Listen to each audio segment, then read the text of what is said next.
Mes très chers compatriotes, en ces instants critiques pour notre nation, je m'adresse à vous avec la gravité et la solennité qu'impose la situation.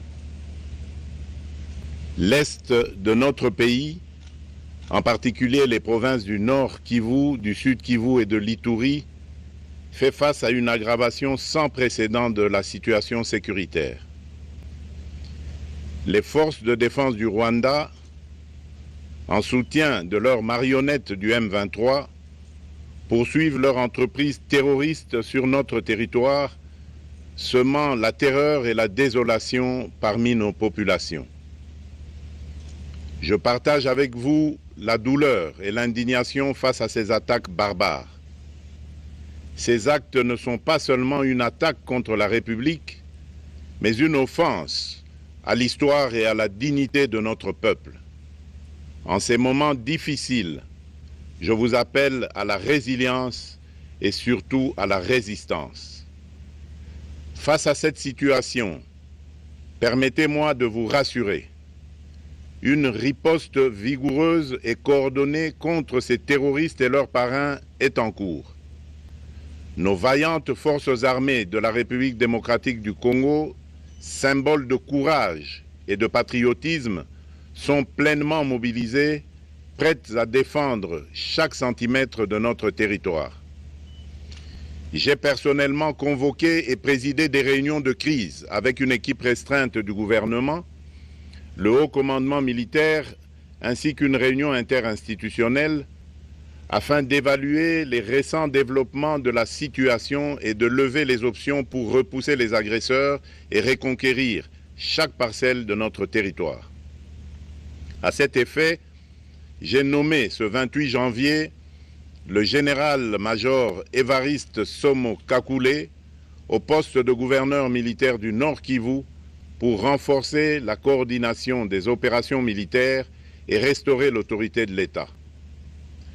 Parallèlement, nous avons engagé d'importantes démarches diplomatiques, notamment au sein du Conseil de sécurité des Nations Unies, ainsi que dans le cadre du processus de paix de Luanda, auquel nous restons pleinement engagés malgré les obstacles. Nous privilégions la voie du dialogue, mais toujours avec lucidité, tout en restant fermement résolus à défendre notre territoire et notre souveraineté par tous les moyens nécessaires. Mais ce combat n'est pas seulement celui des FARDC.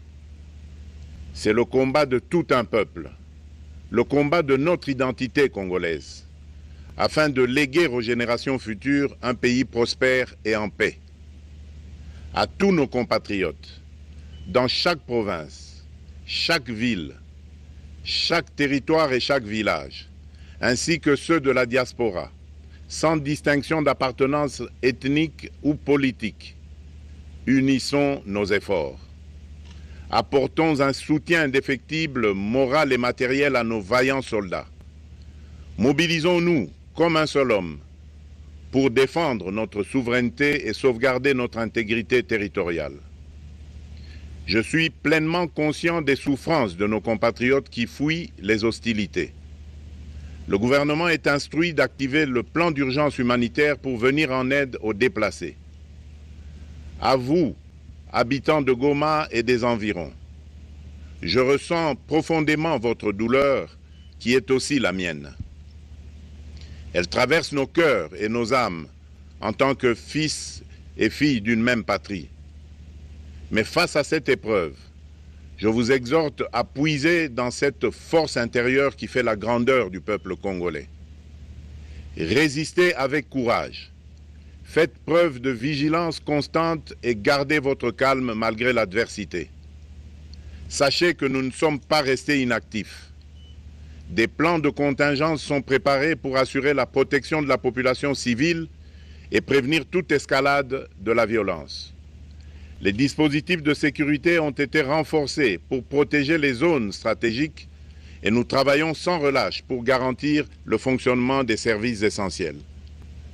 Je tiens à rendre un hommage solennel à tous ceux qui ont payé le prix ultime dans cette lutte pour notre dignité et notre souveraineté. J'ai une pensée pieuse pour le général-major Peter Chirimwami, gouverneur militaire du Nord Kivu, tombé les armes à la main. Je m'incline avec respect devant la mémoire de tous nos militaires et de tous les Wazalendo tombés sur le champ d'honneur. Je pense aussi aux soldats de la mission de la communauté de développement d'Afrique australe, la SAMI DRC, qui combattent à nos côtés, aux casques bleus de la MONUSCO, qui ont sacrifié leur vie pour la paix, ainsi qu'aux innombrables civils victimes de la barbarie ennemie. Leur courage et leur sacrifice ne seront jamais oubliés. Et nous portons leur flambeau avec la ferme détermination d'achever leur noble combat. Je voudrais ici interpeller directement la communauté internationale et l'Union africaine. Le Rwanda continue de violer ouvertement et sans scrupule les principes fondamentaux de la Charte des Nations Unies ainsi que les accords régionaux. Pire, ces agissements se déroulent dans une impunité totale et ce, avec un mépris manifeste des règles internationales et des valeurs que ces institutions sont censées défendre. Cette attitude arrogante, qui ne cherche même plus à masquer ses forfaits, est une provocation inacceptable à l'égard de notre souveraineté et de la stabilité régionale.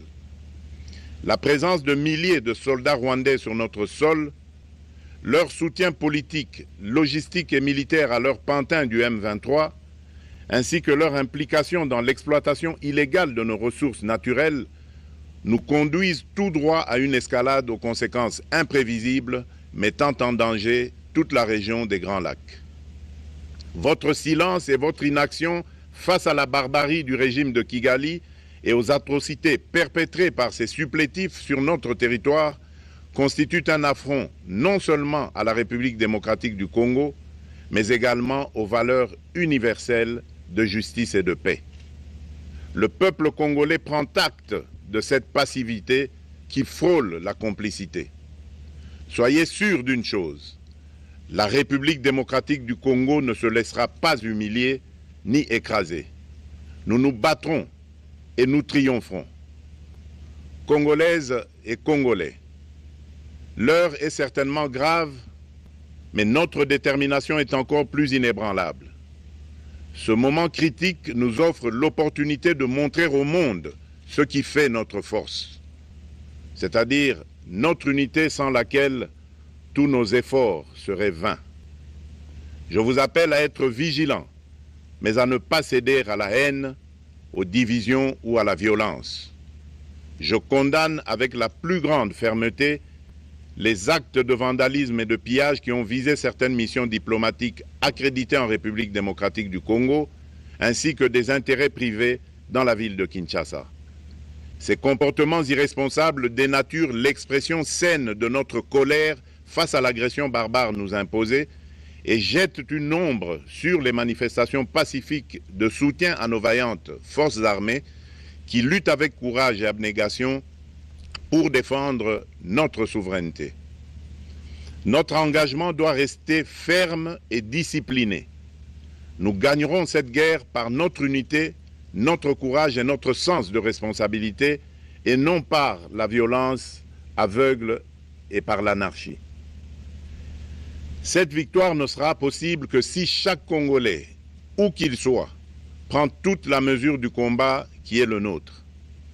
J'appelle donc la nation entière, hommes et femmes, jeunes et vieux, acteurs politiques, opérateurs économiques, membres de la société civile, confessions religieuses, artistes et sportifs à se mobiliser, à faire bloc derrière nos vaillantes forces armées et à contribuer chacun à son niveau à l'effort de guerre.